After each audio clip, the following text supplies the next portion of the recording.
कितना सुंदर लिंग पुराण में कहा गया कि हम जब एक चावल का दाना भी यदि भगवान शंकर जी को चढ़ा रहे हैं, मात्र एक चावल का दाना यदि हम शिव जी को समर्पित कर रहे हैं,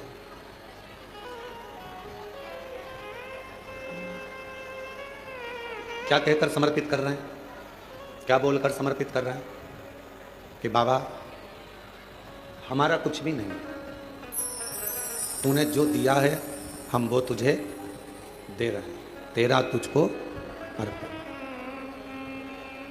हमारा कुछ भी नहीं। जब हमारा जन्म हुआ तो हम कोई वस्तु लेकर, कोई सामग्री लेकर, कोई प्रॉपर्टी लेकर, कोई जमीन जायदाद लेकर, कोई घर लेकर पैदा नहीं। आपको और हमको तो ये भी नहीं मालूम था कि हम किसके घर में जन्मेंगे।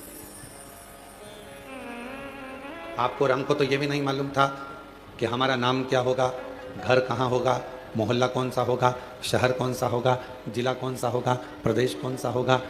आपको और हमको किसी को नहीं, किसी को।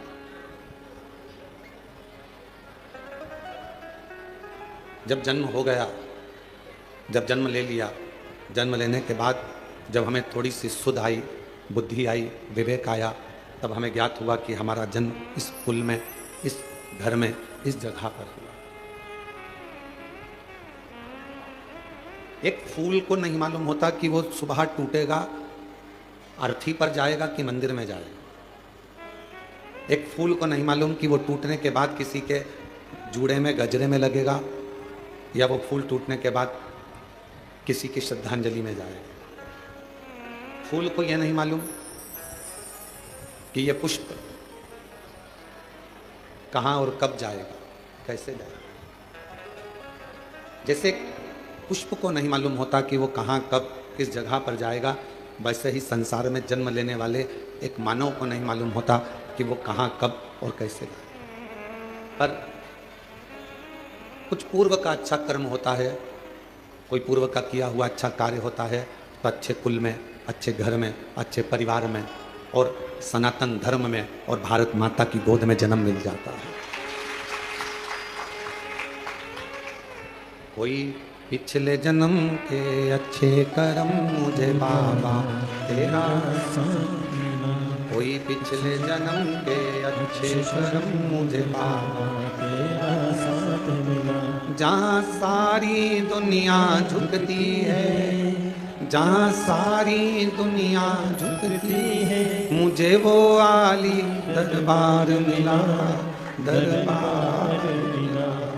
कोई पिछले जन्म के अच्छे कर्म मुझे बाबा तेरा, कोई पिछले जन्म के अच्छे कर्म मुझे बाबा तेरा। कोई पूर्व का जन्म अच्छा होगा, कोई पूर्व का किया हुआ कार्य अच्छा होगा, जो मानव का शरीर पूरा मिल गया। भगवान ने कोई हाथ पैर, आंख, नाक, मुख, कान में कोई कमी ना छोड़ी। श्रवण शक्ति भी पूर्ण दी, नासिका भी पूर्ण दी, नेत्र भी पूर्ण दी है, वाणी भी पूर्ण दी, कोई कमी ना रखी। और पूर्व का कोई अच्छा कर्म होगा, जो आज सावन के महीने में कावड़ लेकर कुबेरेश्वर बाबा के धाम में आकर विराजमान है। कोई पूर्व का कर्म अच्छा होगा, जो शिव महापुराण कथा के इस पंडाल में कथा श्रवण करने के लिए, जहाँ कथा सुनने के लिए सबका दिल होता है, कंकर शंकर की भूमि पर कथा श्रवण करने के लिए बैठे। और मैं एरंडोल वाले काबरा जी को और गुप्ता परिवार को धन्यवाद देता हूँ। कोई पूर्व का पुण्य होगा जो जजमान पद आपको श्रावण के महीने में प्राप्त हो। इस श्रावण के अवसर पर आप लोग पहुंचे। कहते हैं घर के मंदिर में शिव और दिल के मंदिर में शिव दोनों ही कल्याण करने वाले होते हैं, दोनों ही कल्याण करते हैं। घर के मंदिर में जो शिव है, तुम्हारे घर के मंदिर में जो शिवलिंग है, तुम्हारे घर के मंदिर में जो शिवलिंग विराजमान है, वो भी कल्याण करने वाला होता है। और तुम्हारे दिल में, तुम्हारे हृदय में जो भगवान शंकर विराजमान है, वो भी कल्याण करने वाला है। और कितनी बड़ी बात शिव महापुराण में लिखी है कि जिस घर के अंदर शिवलिंग नहीं हो, जिस घर के अंदर अगर छोटा सा भी शिवलिंग नहीं है तो उस घर का पानी पीने का भी यहाँ पर वर्णन नहीं किया गया कि आप उस घर का पानी।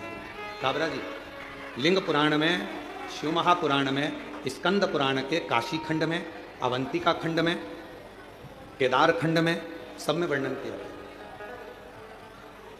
एक घर के अंदर यदि एक छोटा सा भी शिवलिंग है,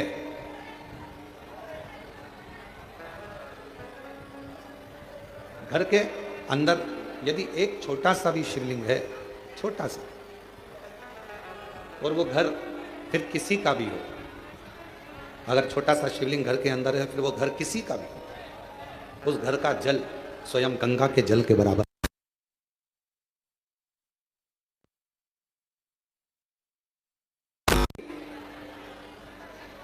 यदि घर के अंदर शिवलिंग विराजमान है, छोटा सा भी अगर शिवलिंग, बाहर आवाज नहीं जा रही है, उस आवाज की व्यवस्था करो।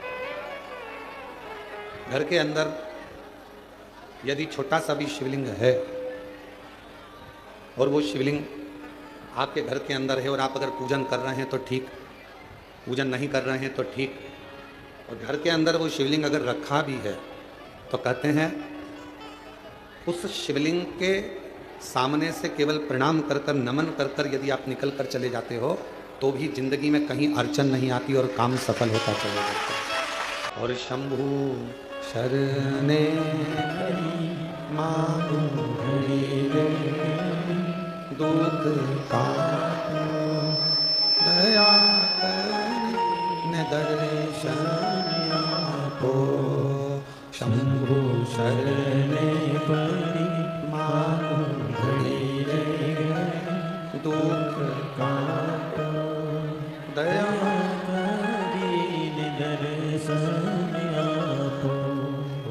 शंभु शरणे परी मांगू घड़ी दुख काटो, दया करी दर्शन।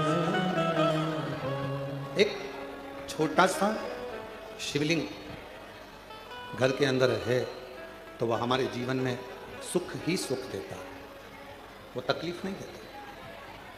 पर ना जाने कैसे कैसे लोग आज के ज़माने में कह देते हैं सोशल मीडिया पर आकर कि घर में शिवलिंग मत रखो।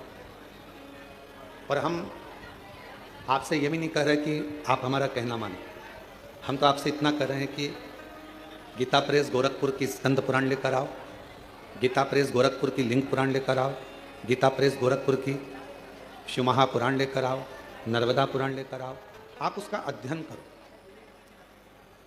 और जब आपको अध्ययन में मिल जाए कि हाँ, शिव महापुराण की कथा में ये वर्णन है कि घर के अंदर अगर एक शिवलिंग है तो वह हमारे जीवन के सारे दुखों को समाप्त करता चला जाता है, तो मानना शुभ है।